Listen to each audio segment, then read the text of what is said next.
जी का जो गृह मंत्री, जो हमारे गृह मंत्री हम, अभी तू सुन ले बा उनकर इंटरव्यू चलत रहा उनके 1 मिनट लग गल आत्मनिर्भर बोला में। आत्मनिर्भर आत्मनिर्भर भारत के निर्माण आत्मनिर्भर भारत के निर्माण आत्मनिर्भर भारत के दिखाई हमारे गृह मंत्री बड़ा ताकतवर उमन बतावलन बचपन सब कि अरे अमित शाह जी चाणक्य उमन ऐसा चाणक्य जो कि आत्मनिर्भर नहीं बोले। अब बताओ हमके मत गरिया है भाजपैयन, बता देतला साफ साफ मिल गईले हाथे कभी लग जाइबे तो कायदे से लोकतंत्र समझा दे। बड़ा बकर बकर बोलले सुनी ला हम। हाँ और मत समझ की जो कि खाटी बनारसी आदमी है ला, हाथे गोड़े से पूरा व्यवस्था करे जानी ला और मिल जो खाली तो ने तब तो के बताई ला कि का होला। जौन गली चट्टी चौराहे पर जो ना भारतीय जनता पार्टी और मोदी मोदी कहे वाला जो ना आदमी नजर आवत हुआ, बस उन्होंने के पकड़ वाला विजेंद्र जी पकड़ के खींच लिया वा कदे कि दे हमारे 20,000 करोड़ का जो ना कि पैसा बा हमार दे। हमारी हाउ कहोनो के हिम्मत तब भेजा गौवा में जौन मजदूरवन हुआ कोनो भारतीय जनता पार्टी का नेतावन के भेजा समझा दईहन जइहन का केहुनिया करके ना सुता दियन जमीनिया पर। देखा हमके क्रोध हो कि नरेंद्र मोदी जी पूरी तरीके से फेल व्यक्ति हुआ बनारसियन के साथ और पूरे देशवासियन के साथ उनकर धोखाधड़ी हो और ये धोखाधड़ी का जो अंजाम हो वो अंजाम जो ना अब भगवान लेत हुआ। अगर विजेंद्र जी तो के बता दी अगर ये पूरे दुनिया में जो ना श्री राम जी होइयन जयकर श्री राम जी को उन पूजा करल, अगर उनकर ताकत होई अब महादेव का नगरी बनारस हो, अगर उनकर ताकत होई तो जितना भाजपाइयन हुन इन्होंने के कोड़ पड़ी। अगर तो इतना झूठ बोल लें नरेंद्र मोदी का कहलन कि हम 35 साल भीख मंगले अला हैं, भीख मंगा के जो ना सड़की पे बैठा दे बा जब कुर्सी पर तो ओकरे बाद उ का राजा अपने आप के समझ पाई ओकर अदतवे हो भीख मांग कर। जहाँ देवे वाले सीट पे बैठा देत हुआ वह टन से भीख मांगत हो। कहाँ मंगले? कोरोना में मंगले। ओकरे बाद झूठ झपाट जो ना चोट्टा चमारी इधर उधर हेन तेन हाँ पूरा मिलैले। अच्छा पर हमने का मांग करे दिला कि योगी बाबा से धमकी वाले बाबा जी से उनके हमने जो ना मुख्यमंत्री नहीं समझी, उनके हमने प्योर एकदम धमकी देवे वाला गुंडा समझीला। उन जब से कुर्सी पे बैठल हुआ तब से उन खाली गुंडाई वाला भाषा बतिया उनकर जो चेहरा का एक्टिविटी जो खाली कुल गुंडाई वाला। अच्छा इन्होंने का जो कार्यकर्ता भक्त हुआ अंध भक्त जेके कर इन्होंने के कुछ समझे में ना आवत हो। इन्होंने कहा तुमन की जो ना कि जहाँ कुल चीज़ अच्छा होता तो 4 ठे चूतिया मिल करके ये देश के चला ली हन या 4 ठे चूतिया समर्थक मिल करके देश के चला।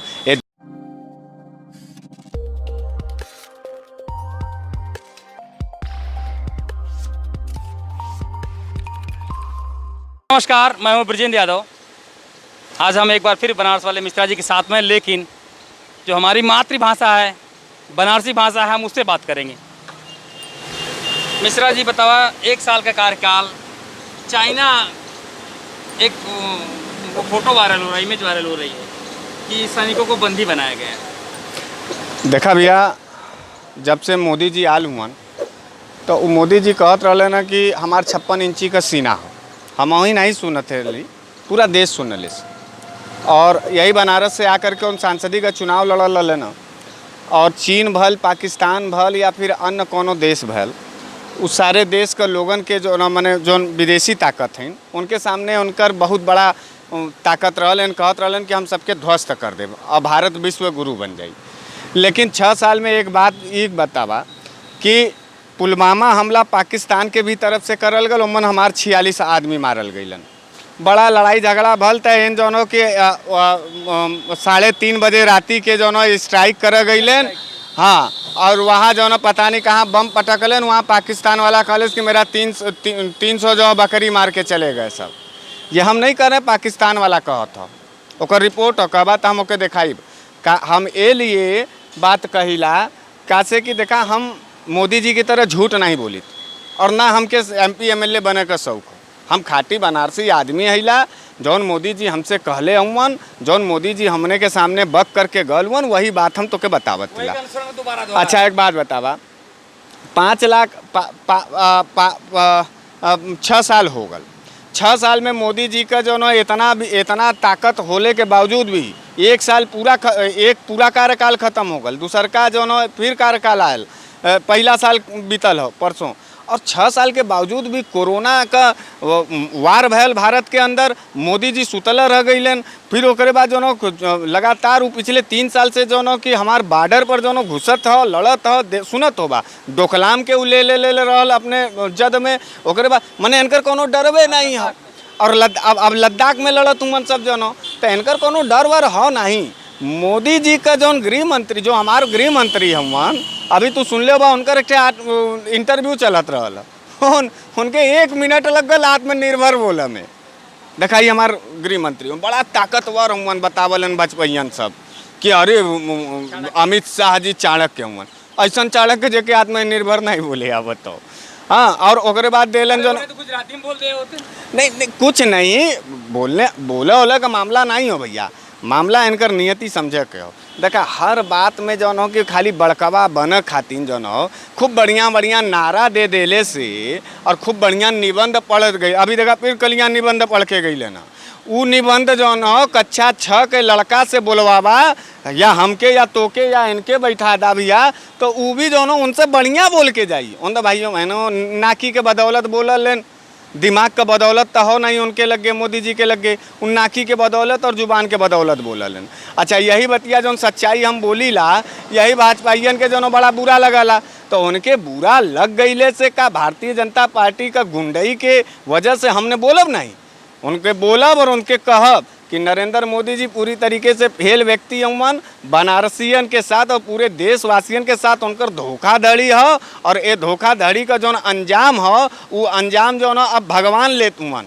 अगर विजेंद्र जी तो के बता दी, अगर ये पूरे दुनिया में जो ना श्री राम जी होइयन, जयकर श्री राम जी को उन पूजा करल, अगर उनकर ताकत होई, अब महादेव का नगरी बनारस हो, अगर उनकर ताकत होई तो जितना भाजपाइयन हुवन इन्होंने के कोड़ पड़ी। अगर तो इतना झूठ बोल लें, कहो मतारी बहन जो न कुल पैदल 1,000 किलोमीटर चल अली। विजेंद्र जी हाउ ज्योति पासवान के बतावा जो न कि हाउ मिला कहत रहा कि रामविलास पासवान गिरिराज सिंह की जो न साइकिल से आई हो।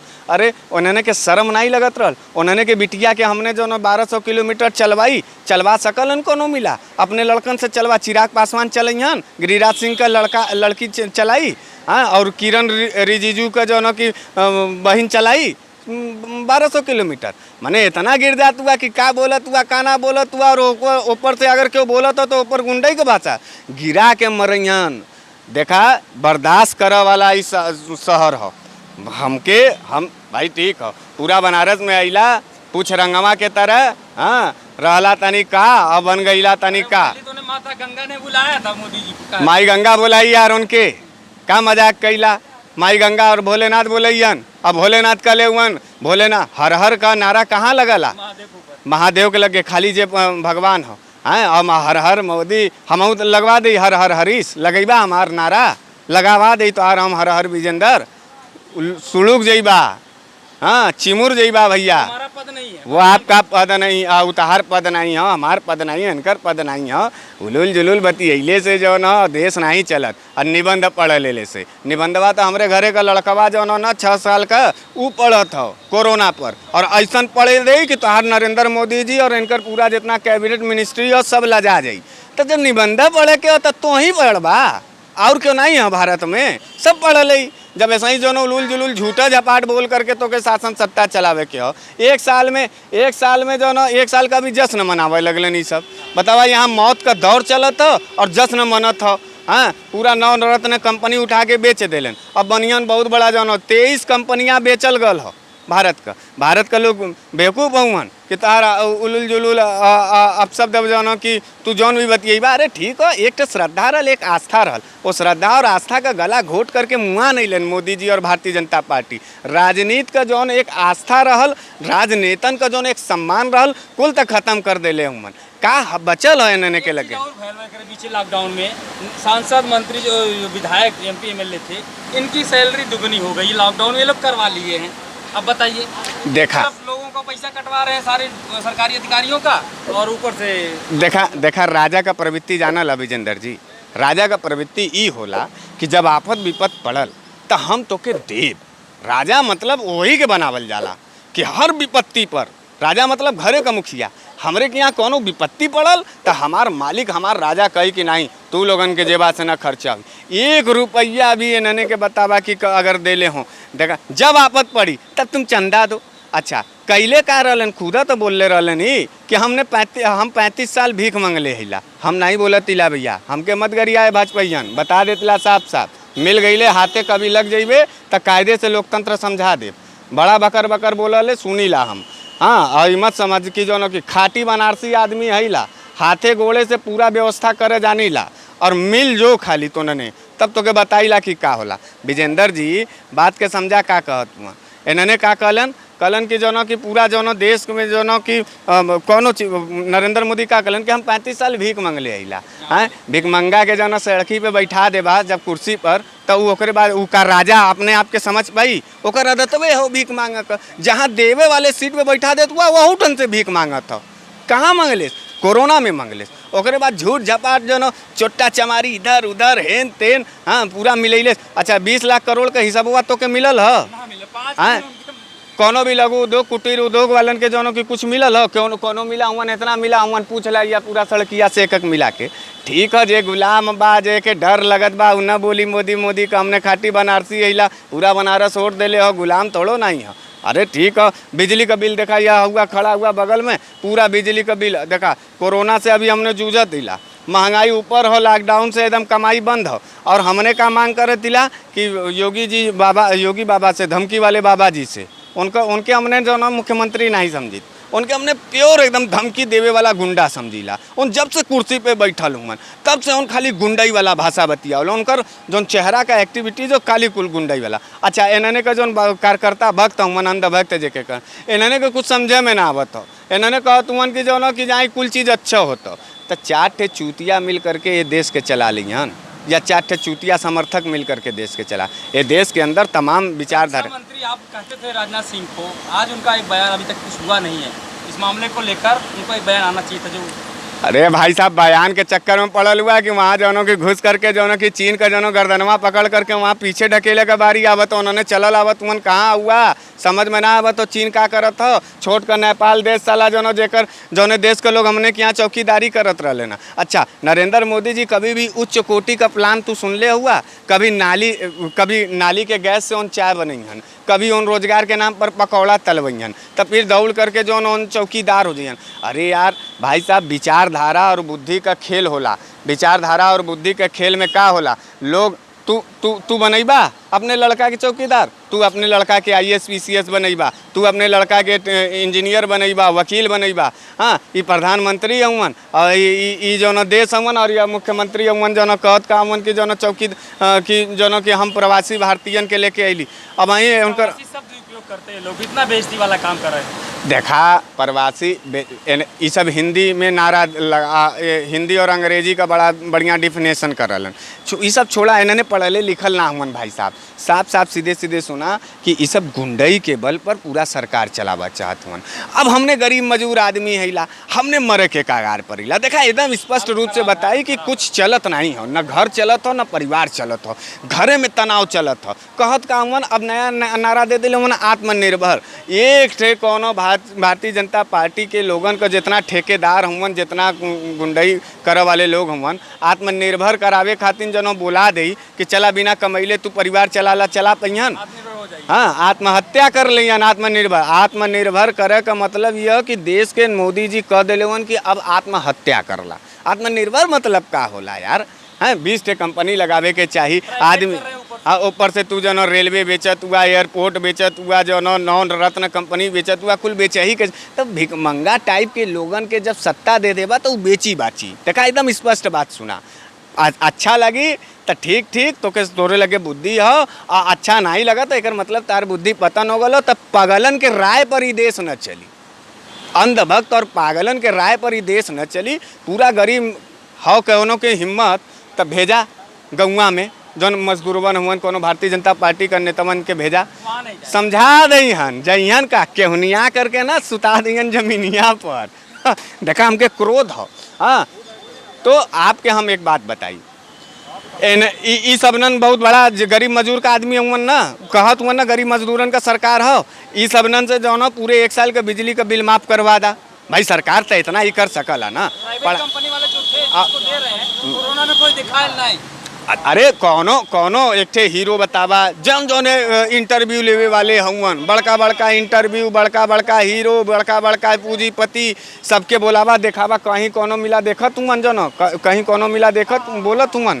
तो आपके एक बात हम बताई कि जौन ये तरीके का विद्रोह करे वाला राजनीति, अच्छा अब वहीं भी ये सब नन के इतना बुरे वक्त में भी हिंदू मुसलमान जमाती और बहल तो संदीप पात्रा के कोरोना आए पूछे वाला आदमी जौन हो अगर पूछ दे कि संबित पात्रा जौन घरवा में रहलन जौन कोरोना हो गल तो सब प्राइवेट अस्पताल में कहाँ भैलन क्वारंटाइन और क्वारंटाइन और प्राइवेट अस्पताल में कहाँ भैले ना, उनके सरकारी अस्पताल में जाए चाहत रहा जहाँ तू अच्छा एक मिली जौन जितना बड़ा बोलत देखा भगवान अब इन्हने के सजा दे तुमन, अब इंसान नहीं और गरीब मजदूर नहीं देखत नहीं, वह आपत पर आपत चलल आवत हो, भाग इन्हने को चोट्टागिरी इन्हने को चोरी करे वाला जो नीति है अब ए पर भगवान रुष्ट हो गल, वन महादेव और श्री राम जी अब इन्हने से बदला ली यहाँ इंसानियत को जौन हत्या हो वो हत्या का खिला देखत हुआ साध्वी प्रज्ञा इतना बकर बोलत रही अनहरा गल मालूम हो कि नहीं और चल गए दिल्ली एम्स तो जितना मिला हमन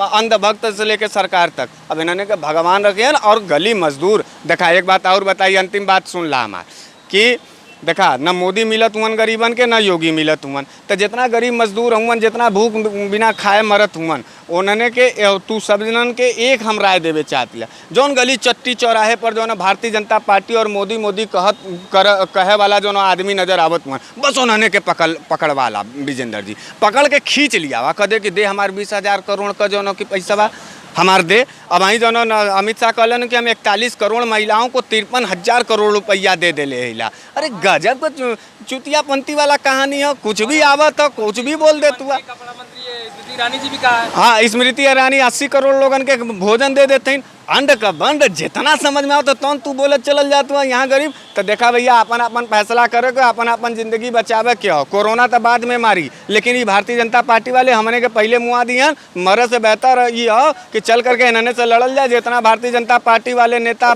समर्थक दिखाई देते हुआ पकड़ के खींच के केहूनी आवा पहले ओकरे बाद फैसला हुई, बस यही बात है और यही विचार हो भैया, बस यही विचार है। ये विचार पे मिश्रा जी आज काफ़ी गर्म है, लॉकडाउन खुला हुआ है चल रहा है इसमें, और अपनी बात रखे बनारसी भाषा मातृभाषा जिसको मानते हैं। यंगिस्तान न्यूज़ के लिए ब्रजेंद्र यादव, वाराणसी।